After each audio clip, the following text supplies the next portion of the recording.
आली भवानी जेव्हा म्यानाच्या बाहेरी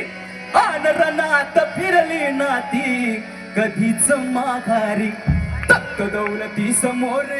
केली ना लाचारी और कधी न चुकली ती दिल्लीच्या दरबारी तमाम बादशाहीचा ताज तिने ठोकरला अन मराठ मोळ्याचा वेश तिने पांघरला धर्म रक्षणासी सदा सहज भवानी झाली अन जुलूम करत्याच्या रक्ताने ती नाली महाराष्ट्रावर प्रेम अपार महाराष्ट्रावर प्रेम अपार